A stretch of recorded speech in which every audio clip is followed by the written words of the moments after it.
of Leoncia Limhoco and family.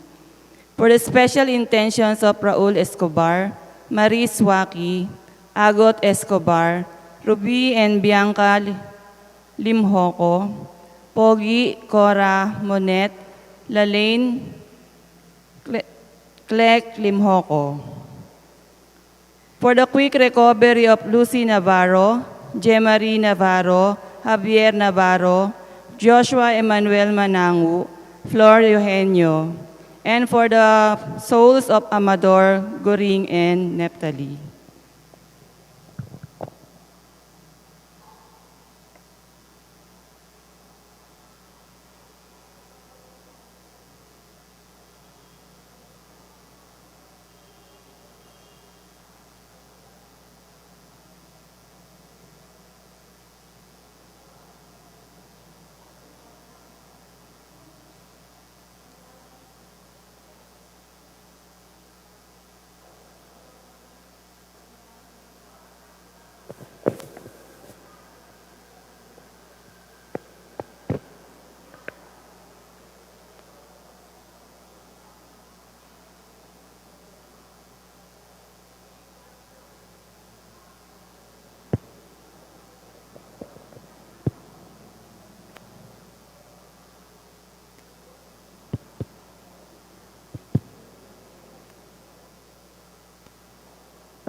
Father, and the Son, and of the Holy Spirit. Amen. The grace and peace of God our Father and the Lord Jesus Christ be with you all. And with your spirit. Good afternoon, my dear friends. Today, we offer this Mass for the gathering of our youth in our parish. We pray that the Lord will truly bless them and guide them as they go along the way. We offer this Mass for the quick recovery of Florio Henyo, Norma Cabrera, Norma Balatbat, Brother George Cias, Brother Sing Garcia, Seroy Songko, and we pray for the soul of Maurino Brido, Father Larry, Neptali Silvia, and Gabriela Angelo. My dear friends, for us to be worthy to celebrate these sacred mysteries, we call to mind our sins and ask the Lord for His pardon and mercy.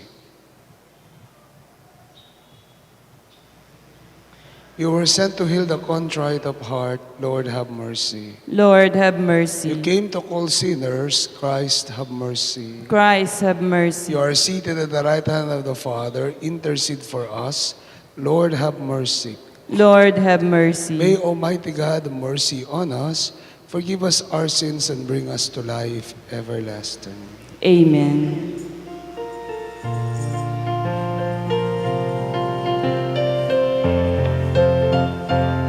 Glory to God in the highest, and on earth peace to people of good will. Glory to God in the highest, and on earth peace to people of good will.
Let us pray.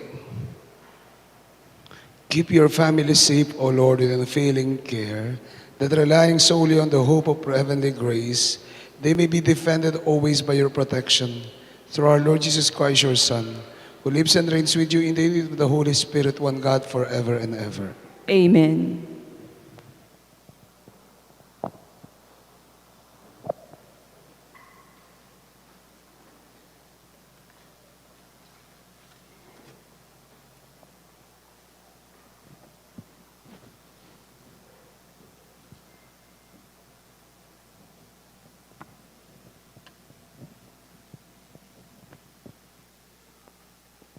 A reading from the book of Job. Job spoke, saying, "Is not man's life on earth a drudgery? Are not his days those of hirelings? He is a slave who longs for the shade, and hireling who waits for his wages. So I have been assigned months of misery, and troubled nights have been allotted to me. If in bed I say, when shall I arise? Then the night drags on. I am filled with restlessness until the dawn. My days are swifter than a weaver's shuttle. They come to an end without hope. Remember that my life is like the wind.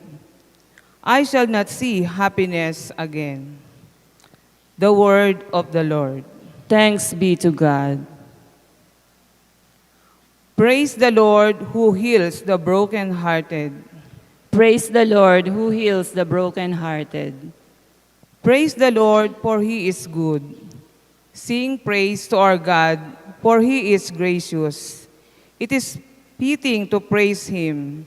The Lord rebuilds Jerusalem. The dispersed of Israel he gathers. Praise the Lord who heals the brokenhearted.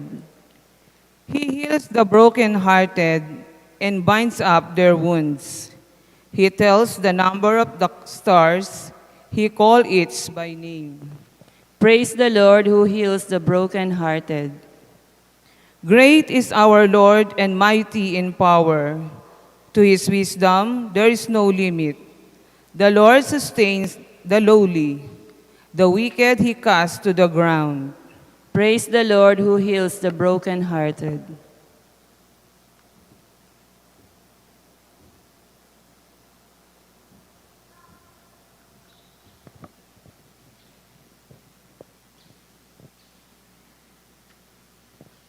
A reading from the first letter of St. Paul to the Corinthians.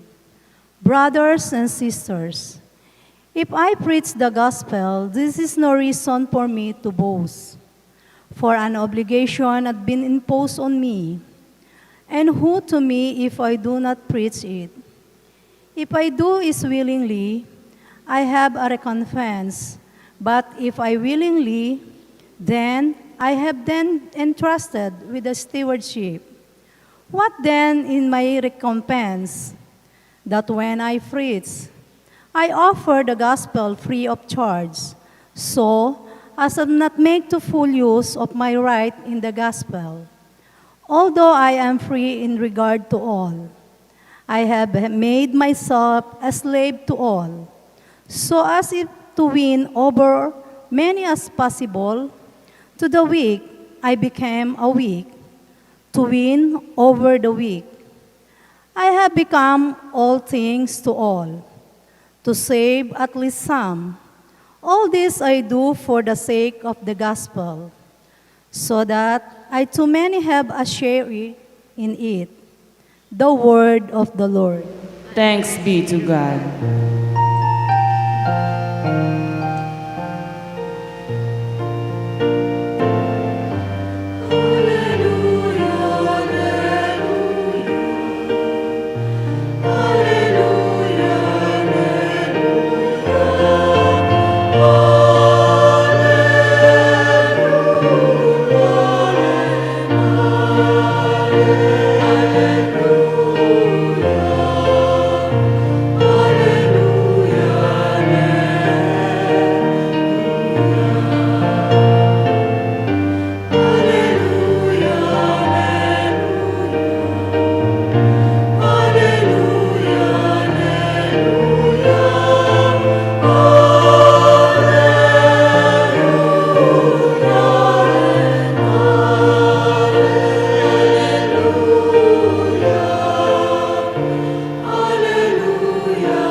And with your spirit. A reading from the Holy Gospel according to Mark. Glory to you, O Lord.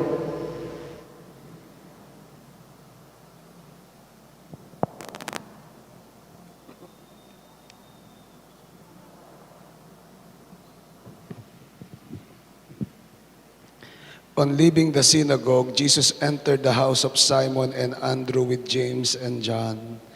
Simon's mother-in-law lay sick with a fever. They immediately told him about her. He approached and grasped her hand and helped her up. Then the fever left her and she waited on them. When it was evening after sunset, they brought to him all who were ill or possessed by demons. The whole town was gathered at the door. He cured many who were sick with various diseases. And he drove out many demons, not permitting them to speak because they knew him. Rising very early before dawn, he left and went off to a deserted place where he prayed.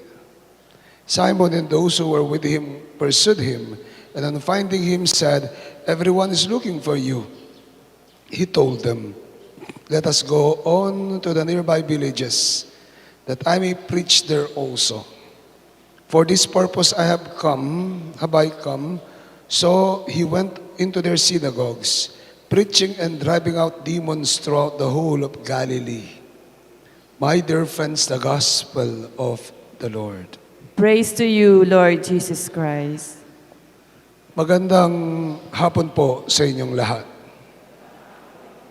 Pakigreet niyo po yung katabi niyo na good afternoon. Tanong, sino po ang busy sa inyo dito? Busy.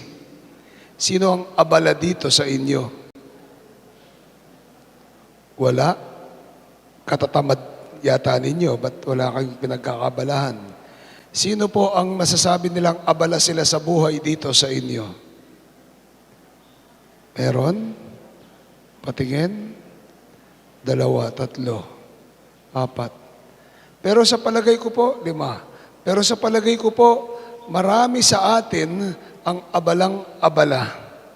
Napaka-abala nila at marami silang abalahin. Bakit?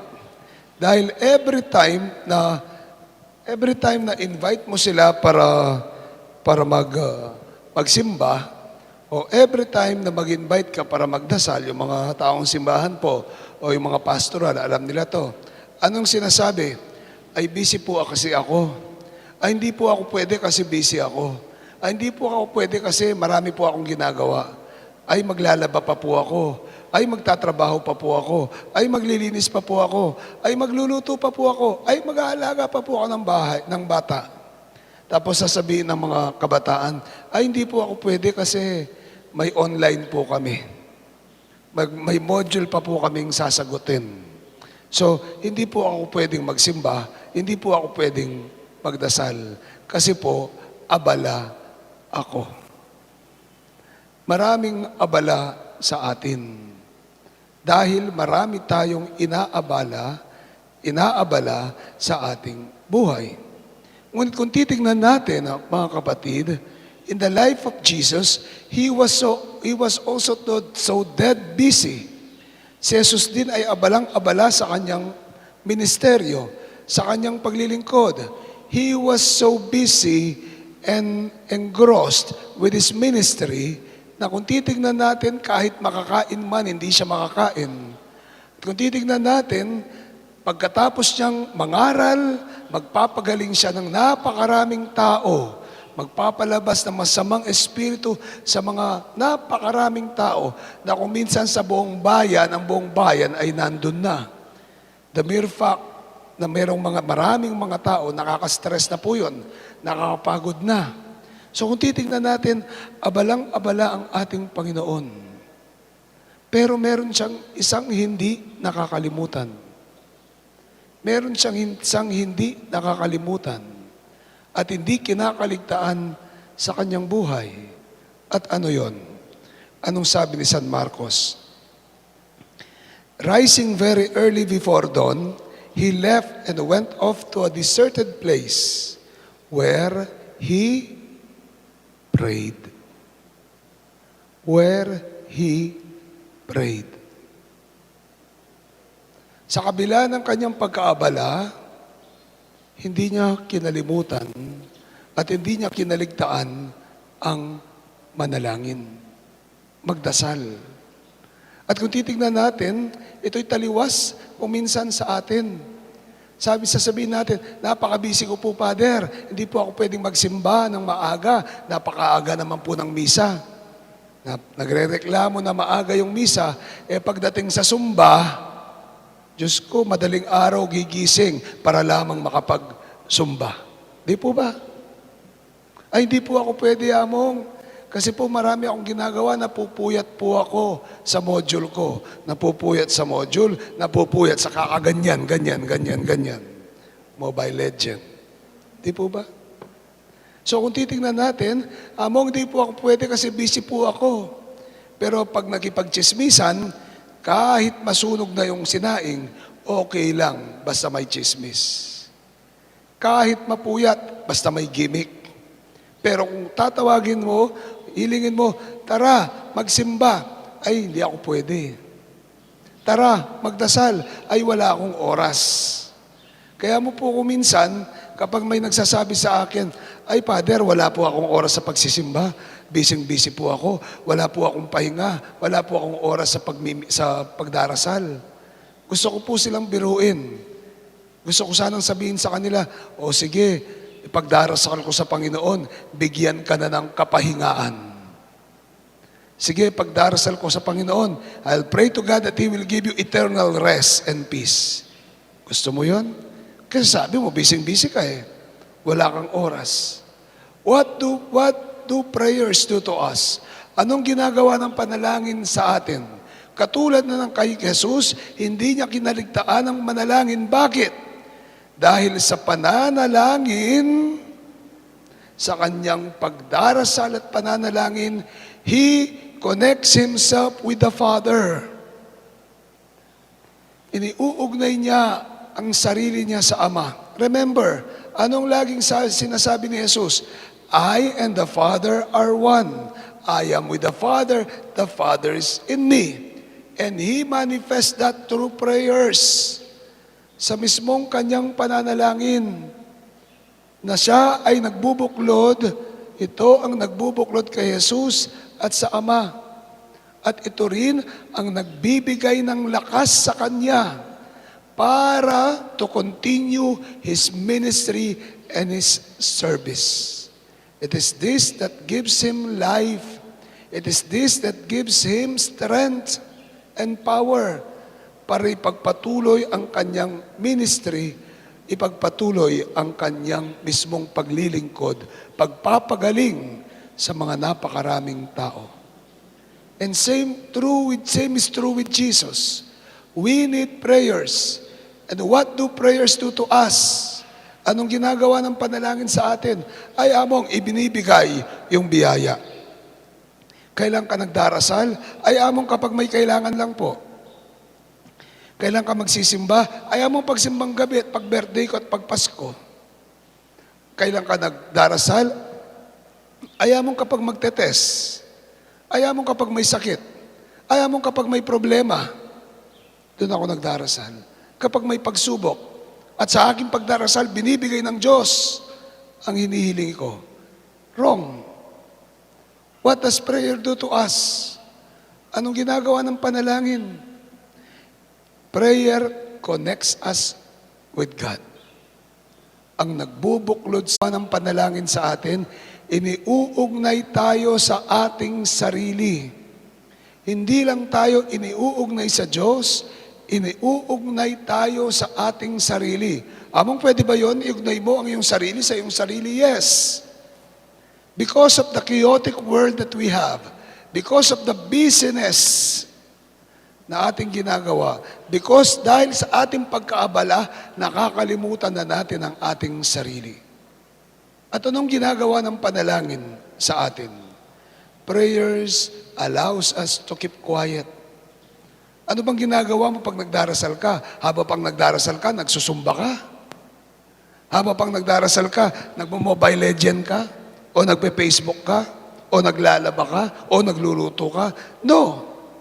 Habang nagdarasal ka, ikaw ay tahimik na nanalangin sa Diyos. Habang nagdarasal ka, ikaw ay tahimik na nananalangin sa Diyos.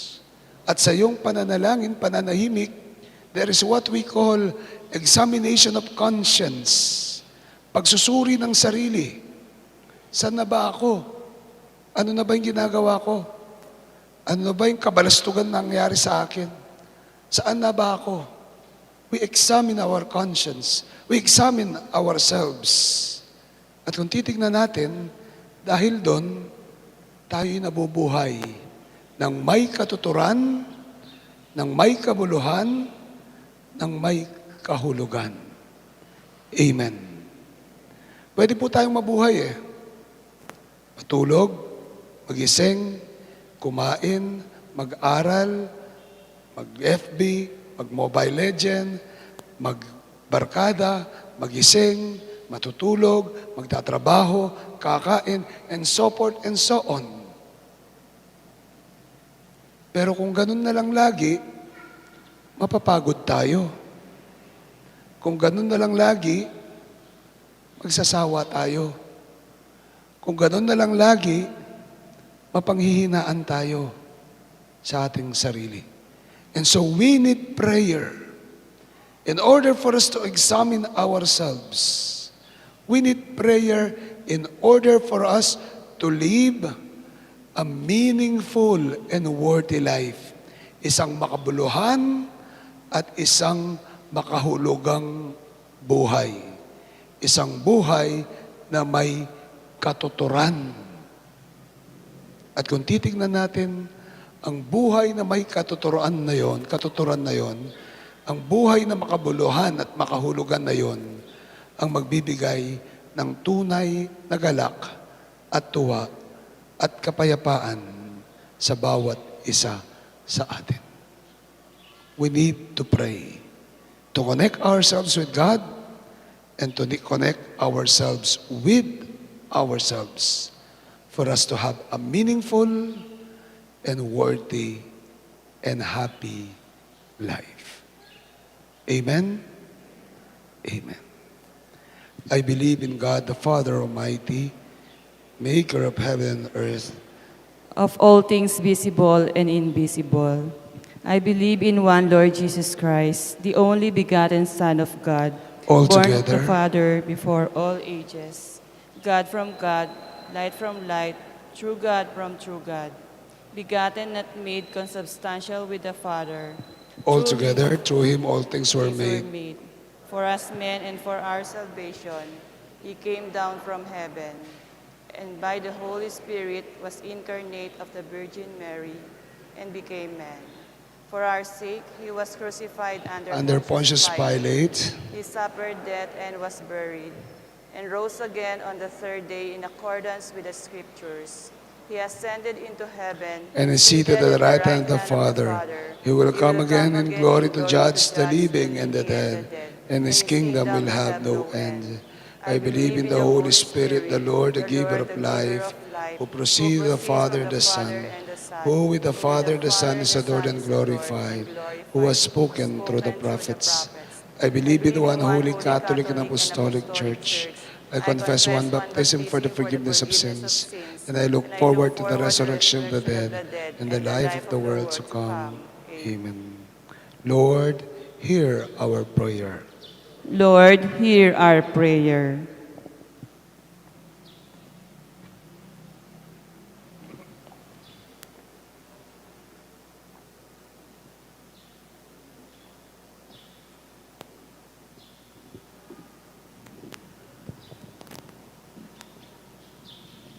May Pope Francis, our bishops, and our priests continue to serve as the steward of the gospel and nourish us with the life-giving body and blood of Christ. We pray. Lord, hear our prayer. May government officials remember their duty to serve the people, especially the poor, without recompense or recognition for their efforts. We pray. Lord, hear our prayer. May all of us be kept safe from the many diseases and other dangers that threaten our well-being and the fruition of our honest labor. We pray. Lord, hear our prayer. May healthcare workers, through whom Christ continues to bless, heal, comfort, and lift up body and spirit, be aware of their special calling and perform their duties responsibly. We pray. Lord, hear our prayer. In the silence of our hearts, we pray for our own personal intentions.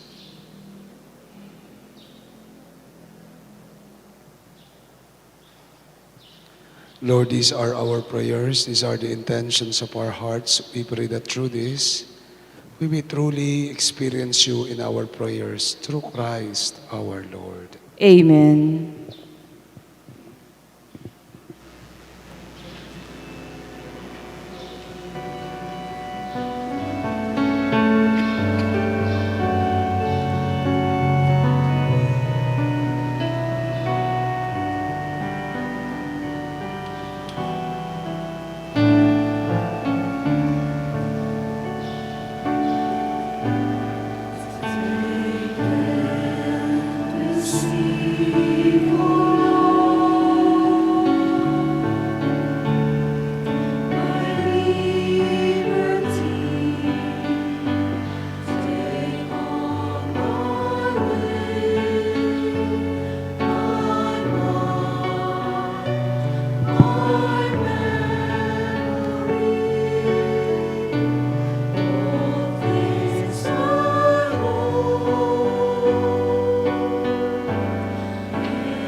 Pray, my dear friends, that this our sacrifice may be acceptable to God, the Almighty Father. May the Lord accept the sacrifice at your hands for the praise and glory of his name, for our good and the good of all his holy church. Lord, our God, who once established these created things to sustain us in our frailty, grant, we pray, that they may become for us now the sacrament of eternal life through Christ our Lord. Amen. The Lord be with you. And with your Lift up spirit, your hearts. we lift them up to the Let Lord. us give thanks to the Lord our God. It is right and just. It is true, right, and just, our duty and our salvation, always and everywhere to give you thanks, Lord, Holy Father, Almighty and Eternal God. For in you we live and move and have our being. And while in this body, we not only experience the daily effects of your care, but even now possess the pledge of eternal life. For having received the first fruits of the Spirit, through whom you raised up Jesus from the dead, we hope on an eternal, everlasting share in the Paschal mystery. And so with all the angels and saints, we praise you forever.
You are indeed holy, O Lord, the fount of all holiness.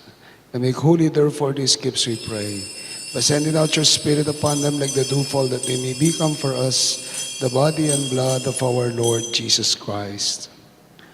At the time he was betrayed and entered willingly into his passion, he took bread and giving thanks, broke it, gave it to his friends, saying, "Take this, all of you, and eat of it, for this is my body which will be given up for you."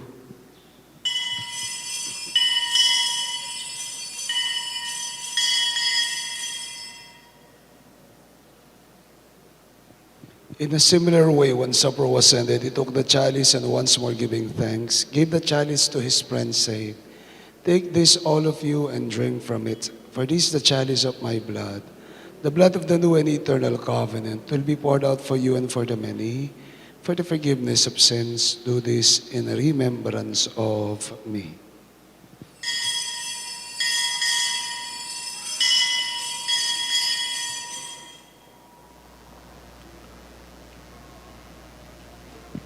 The mystery of faith.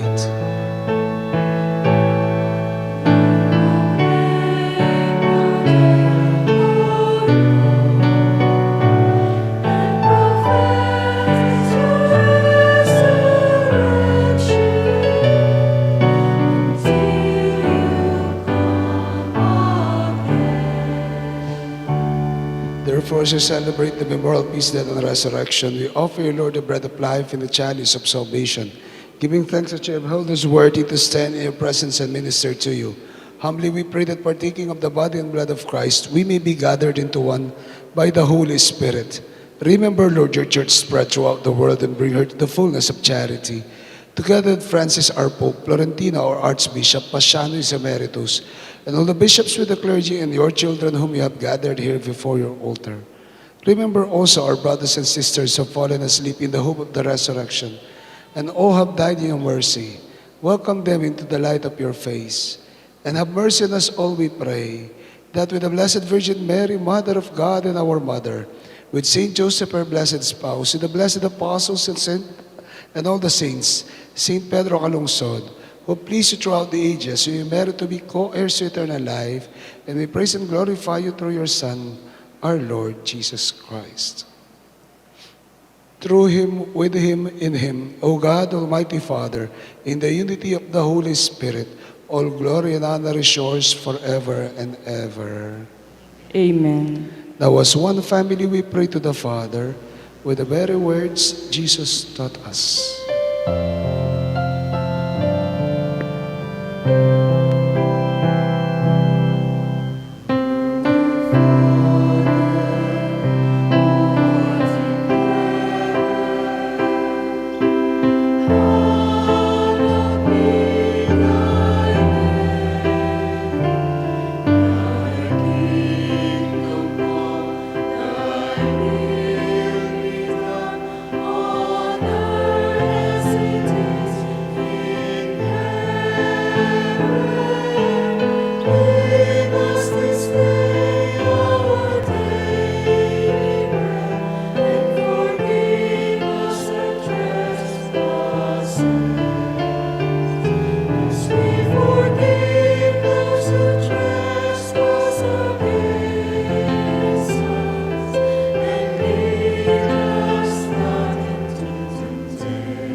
Lord Jesus Christ, you said to your apostles, peace I leave you, my peace I give you. Look not on our sins and the faith of your people, and graciously grant us peace and unity in accordance with your will, who lives and reigns forever and ever.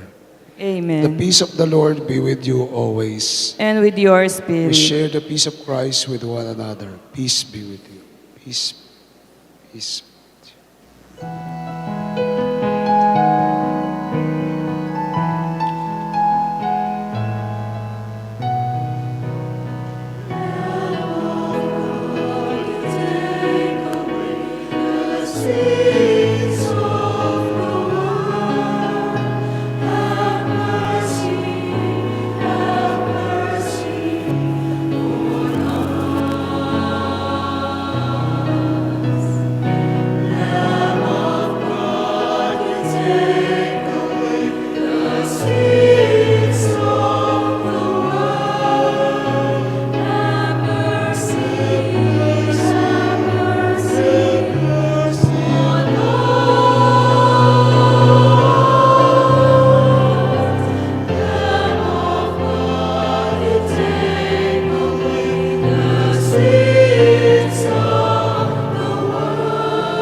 My dear friends, this is Jesus, the Lamb of God, the God who is with us in our prayers. Happy are we invited to join him in this holy meal. Lord, I am not worthy that you should enter under my roof, but only say the word and my soul shall be healed. Spiritual communion. My Jesus, I believe that you are present in the most holy sacrament. I love you above all things, and I desire to receive you into my soul. Since I cannot at this moment receive you sacramentally, come at least spiritually into my heart. I embrace you as if you are already there, and I unite myself wholly to you. Never permit me to be separated from you. Amen. Amen.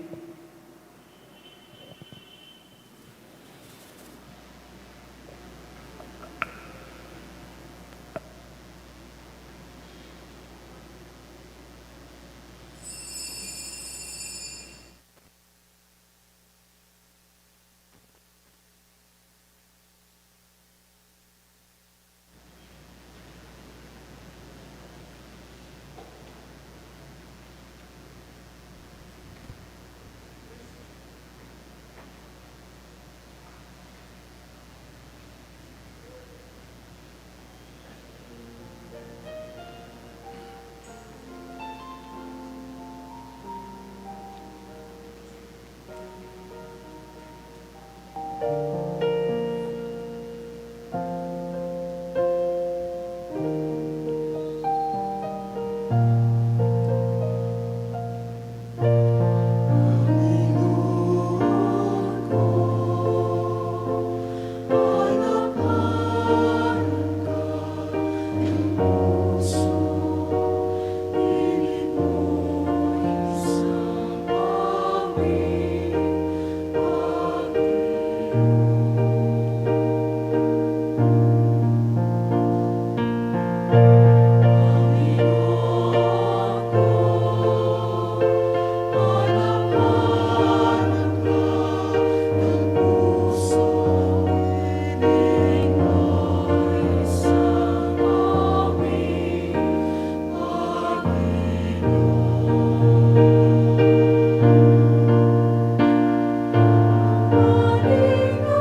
Oratio Imperata against COVID-19.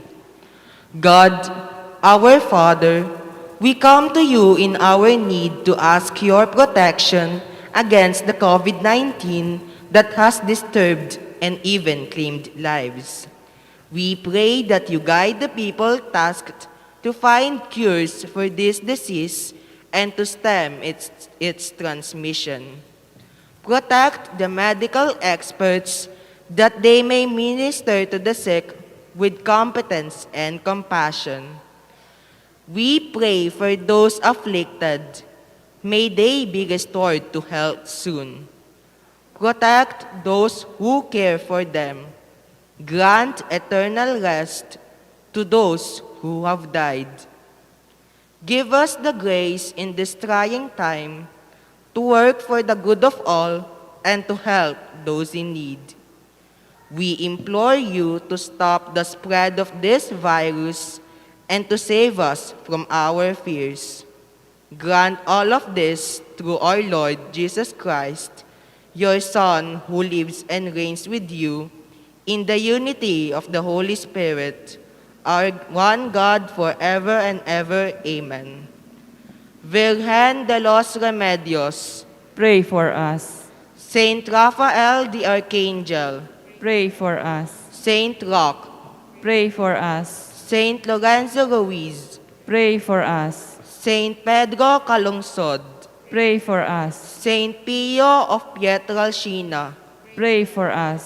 Saint John Paul II, Pray for us. Saint Teresa of Calcutta, Pray for us. Saint Serapion, Pray for us. Saint Peter Nolasco, Pray for us. our Mother and Patroness, Nuestra, Señora de la Merced, Pray for us.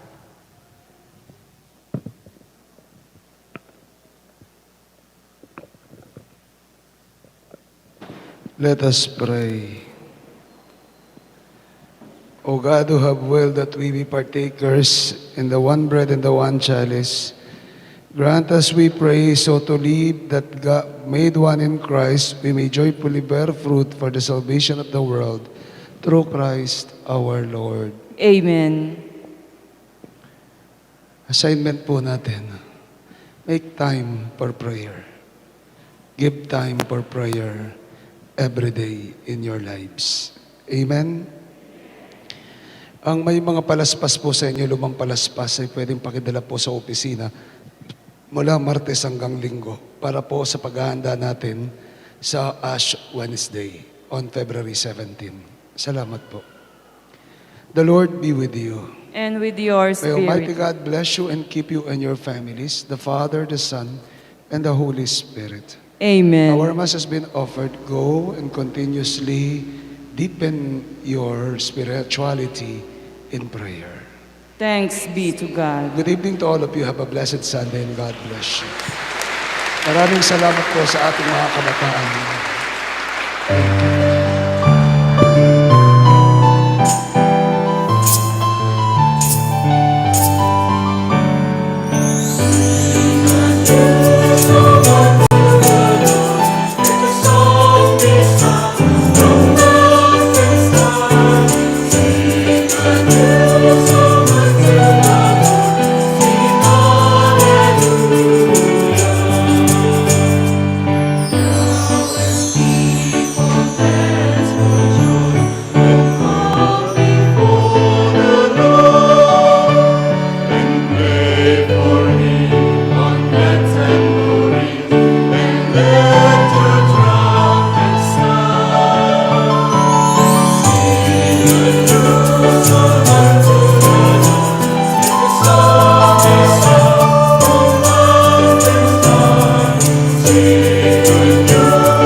God.